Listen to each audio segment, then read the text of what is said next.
Hello, I'm gonna try to teach you all cubeshape today, or some of you call it advanced cubeshape. Um, this is different from beginner's method of cubeshape, mainly because this is optimal. Now you don't have to learn all the optimal cases, but it's I guess more efficient. In beginner's cubeshape, as you guys probably know, you try to get all the pieces by each other, and that's usually really slow. And then sometimes you get like a case like this, and then that can be a pain to fix unless you know what you're doing. And I haven't done beginner's method. It's like that. And then you would go, you usually try putting it on top, but it doesn't really matter. You just split it in half, half again, then intersect, then onto each other, right? Well, cubeshape, advanced cubeshape is more of you just solve it kind of a thing. It's not necessarily you memorize every single case, because there are like too many cases for me just to memorize every single one of them, and I don't. So what you do is you end up simplifying a lot of cases. That's all you do is you just reduce down, so you can get things done. So like I guess that's part of beginner's method anyways. You look at something like this. You have, I don't know the names. I think this is scallop. I have no clue what this is. I don't know the names. You don't need to know the names. But what you can see is, okay, I can bring this down. It's kind of hard to show you. So that I've got this and this. And then you can reduce it down to this, which you should know by beginner's method because it's one of the steps that you have, and you solve from there. And so there's a nice resource I'll show you. Well, I'll put it in the link, the description, and I might put it on the screen somewhere. And pretty much it's just you reduce down the cube shape to other more simplistic cube shapes. Now this this website doesn't show like every possible thing for the top and the bottom. No, because what it does is it's a tree, and it treats it as if it's on the top or bottom. It doesn't matter. All you do is you just pretend it's upside down or something like that, and it doesn't matter because you just apply the same kind of thinking to it. It's more of an intuitive, I want to say, kind of a thing. I don't think you should ever just learn all of the algorithms to solve it, each case, because I think it's pretty bad. Anyway, so pretty much what you want to understand is there's only something. The most important thing to understand is there's only one move case, and that's kite kite, and that'll get you to square square or cube shape. And what I do before anything is make sure you know how you line this up. If you don't know how to line this up, this is how you line it up, and you should get that down as soon as possible. It should be pretty quick, especially since that's part of the beginner's method, because if you actually solve cube shape from anything but solved, you will have to encounter that case. And whether or not it's not going to be like you memorize it, but it's going to appear on the cube somewhere. If you ever are not in cube shape and you eventually solve the cube, you will eventually run into it. Then from there, you want to know that there are two separate ways you can go. You can go to fist fist, and they're the same fist, so it's same fist, and you just solve that by having them intersect to this. And you really just kind of need to mess around with this. I know that just kind of seems like I don't want to explain it to you, but this setup that I've got right here is not that great for showing the shapes. But you line it up like this, and you'll eventually be able to get the feel of, is it the same fist or is it not the same fist, without examining it forever. So there's that one. And there's also whatever this is, and it's on both sides. I really don't know what it's called. Call it whatever you want. But what you do is, just like in the beginner's method, you separate them like this, and then you put them together. That was really bad for you to see. You probably can't see it. I'm just going to try switching it like this. So, that's not even that much better.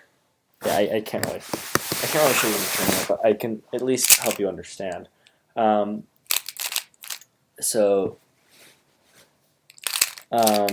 so we've got it from those two ways that we can get, and those each reduce to the one case.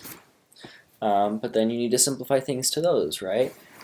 And the goal is, at the end, not to be able to just simplify to those, but to be able to simplify to the ones two underneath it, like the 4-move solutions and the 3-move solutions. That's the medium ground goal, and the final goal is just to be able to look at it and know the optimal solution. So from those things that you've got, let's go with whatever this is on both sides thing. Now there are a few that we can get here. We can get this one, and those just reduce by, I don't know what this is called. I think this is shield. You line up so, like, I think they look like a Decepticon face, that's just me. But I line them up so that the tips right here line up. It makes this, and then you solve it normally. Really not good at getting the cases. Then there's, I think this is just called scallop, and right here, you just kind of misalign it by 1 on either side, it doesn't matter. And then simplify like that, right? Then you've got this, which you know from the beginner's method. You just line it up like this. And I'm assuming that you already know beginner's method, because I'm not going to go over that. So that's all, those are all of the 3-move cases that simplify from the 2 thing. And I understand I'm kind of going a little fast, but you can always just look at this video, rewind it, go back to it, and you can always look at the tree that I've got in the description. Then we're going to go to the ones that reduce to fist. The ones that reduce to fist are, we've got this one, scallop square. This one's pretty easy. We just go, the way I do it is I just go, because you just always be turning it clockwise. That's the way I do it. And something to note is sometimes there are many ways of doing these. They can point out to many different things that they can be a part of. All of the 3 ones only reduce down to 1 optimally. You can obviously try to find a way to intertwingle them, but that's a weird word, but I'm going to go with it. But that's going to not be that great or optimal. And so, yeah, so there's this. I showed you. No, I didn't just show you that. Sorry. I'm looking at the sheet at the same time. There's what I call Decepticon. No, it's shield. I'm pretty sure it's shield. Shield square, and that's just, you do that kind of the inverse way. It's just counterclockwise the whole time. That's the way I think about it. And then there's this one, which is kite, whatever this is called. And I line them up. You can line them up 2 ways that I would do in a solve. I usually try to line them up like this if I can, because it's slightly more finger trick friendly for me. And what I do is done. But it can also be done, I realize it's kind of hard to see. It can also be done like this, where you line up like this, and you can go, it's like this, and you just turn it the other way. Let's see. So pretty much is what you simplify to. But this video is mainly, it's kind of late to be mentioning this, but this is going to be just how I simplify them usually. So I'm not going to go over every single case, obviously, but I see this, and I know this is a common case that a lot of people will reduce down to, because it's very easy to make, and you can make other cases very similar to this that are also very easy to solve. This is, actually I think this is called scallop. Yeah, this is scallop. The one that I kept calling scallop is actually called paw. So it's kite, scallop. I think Brandon Lin has a tutorial on kite scallop. It's an actual kind of a thing. You just try to reduce as many cases as you can to kite scallop, and I believe you can reduce a lot to kite scallop. Anyways, you do that. it's, I realized I just didn't show you how to do it. So you do this, you line it up so that this cuts down right here and this comes up right here. And again, it doesn't matter which way you're facing as long as the slice is the right way. Let's see, did I miss any? Oh, yes, I did. Crap, I don't know how to set this one up that well. Aha. So there's this one. Again, I don't know what these are called. So you just line them up so they line up the same way on the top and the bottom, but you need it to slice right here, coming down here. So you just do that, and then you simplify back. That's all for the 3-move stuff. Now from here, I'm not just going to show you everything I do, because we'd be here forever. And this is more of like a learn to thing, and I'm already at like 10.5 minutes. But there's some cases that I really like. So for example, the only 7-move case, you might think, oh my gosh, it's 7 moves. That can't be efficient. And of course, I just screwed up getting to there. It's right here. It's kite square, and Michael Young taught me this one, and it's kind of hard to show you, but what it is it's 100% 2-gen. So I go, I don't know if you can see it, but just try to follow what I'm doing. I realize you're going to have to reverse this, but I really don't have a webcam or anything that actually works right now. So there's that. That's the least optimal. And you can kind of see throughout there what I've done for each thing. So there's this case that I can do a lot, I run into a lot. So what I do for that is just what happened from the 7-move solution. I just move this. Pretty much what I do is I see this, and I see this, and I know that there's this, and that's pretty easy. So what I realize is this and these, like if you push this up here, you can spin this no matter what, and all you're doing is just affecting these, because same thing, you're just rotating this, and then you can put it back down for this, and then you go to here. Yeah. And another case, if I can get to it easily. I'm not the best at getting to cases, like at all. I just realized I could have done this a lot more easily. No, not like that. I'm sorry. This is terrible. Just me trying to show you. So another one I simplify down to is this. So I do like to simplify down to anything with the shield on it on the top, and so I know if I get this one, I would get it all the time. So I made sure just to learn it optimally, and I can actually execute it really fast.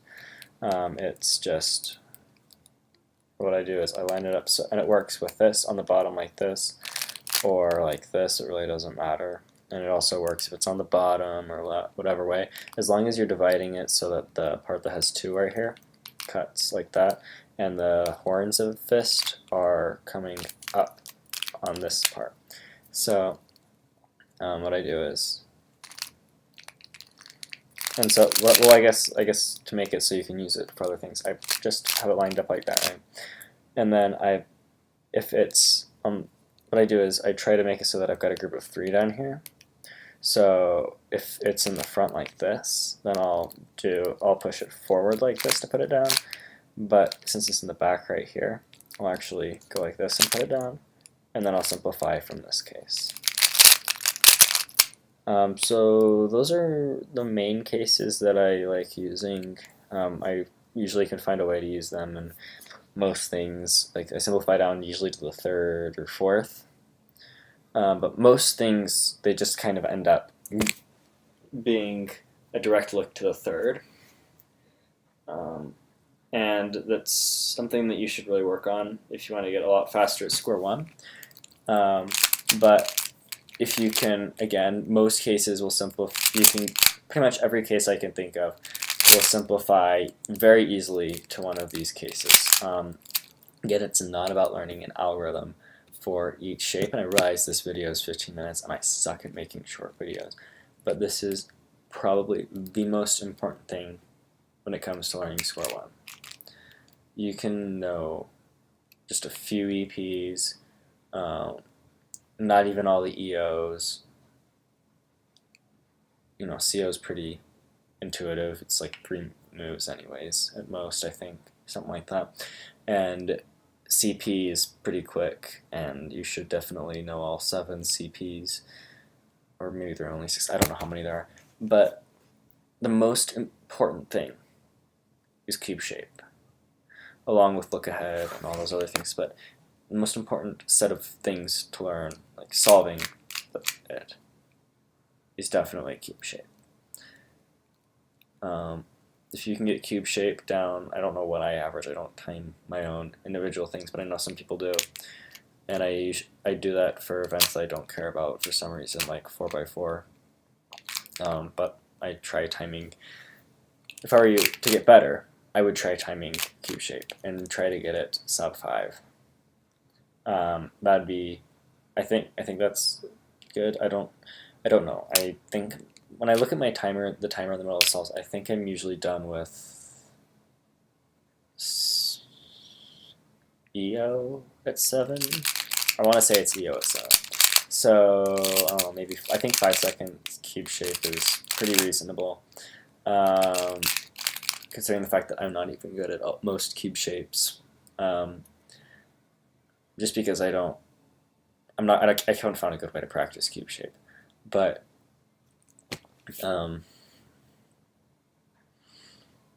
for starting off, I would try to get your cube shape in under 10 seconds. Now, maybe you do beginner's method and you can do cube shape sub 10 beginner's method. Then I would challenge you to do sub 7 advanced cube shape. But in the end, it's your goals that you should try to keep and make. And this video is so long, I'm actually going to stop it here.